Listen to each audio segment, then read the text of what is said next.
Salut, bonjour à vous, bonjour à toi qui me regarde à ce moment et bienvenue à 3 minutes de prédication. Ce matin encore, nous allons voir un passage dans la Bible. Nous allons voir une histoire dans la Bible, dans le livre de Nombres, chapitre 21, le verset 4 au verset 9.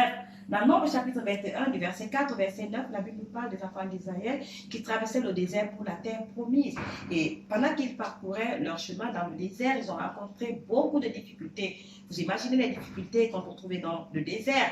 Et à cause de ces difficultés, ils ont murmuré contre Dieu, ils ont murmuré contre Moïse, ils se sont plaints et Dieu envoya les serpents brûlants pour mordre le peuple. Ces serpents avaient pour mission de mordre le peuple et de leur donner la mort. Pendant qu'ils étaient en train de mourir, ils sont allés voir Moïse. Ah Moïse, nous sommes en train de mourir, nous périssons. Va voir Dieu et demande-lui d'enlever ces serpents brûlants afin que nous vivions. Et Moïse est allé voir Dieu, il a demandé à Dieu, voici ce que veut le peuple. Mais au lieu d'enlever les serpents brûlants, Dieu plutôt a demandé à Moïse de se faire un serpent d'airain. Oui, la solution pour Dieu, c'était le serpent d'airain.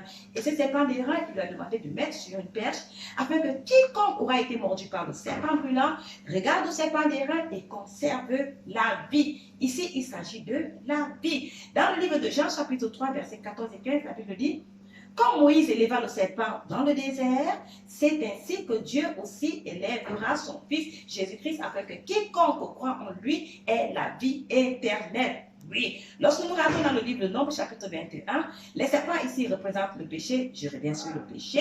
Nous sommes chaque jour mordus par le péché. Et qu'est-ce que nous avons comme solution pour le péché? On veut enlever le péché, on veut confesser, on veut faire les bonnes œuvres, on veut être agréable à Dieu à notre manière afin d'être justifié de nos péchés. Mais ça, ce n'est pas la solution.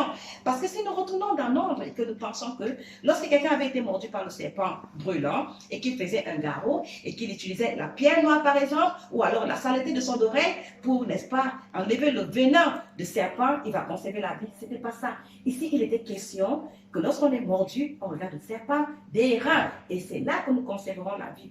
Nous aussi aujourd'hui, si nous découvrons, si nous constatons, si nous reconnaissons que nous sommes pécheurs et que nous voulons être justifiés devant Dieu, ce n'est pas de nous confesser, ce n'est pas de faire des bonnes œuvres, ce n'est pas pour nous de nous apitoyer devant Dieu, ce n'est pas pour nous de pouvoir faire un pèlerinage, je ne sais pas quoi, tout ce que nous avons dans la tête. Non, ça n'a rien à voir avec tout cela.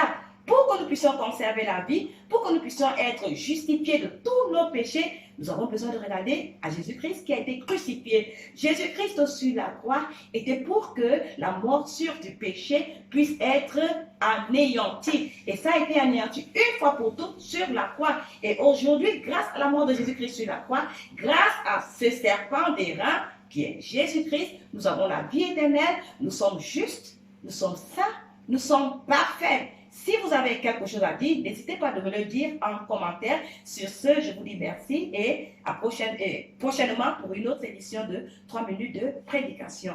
Merci.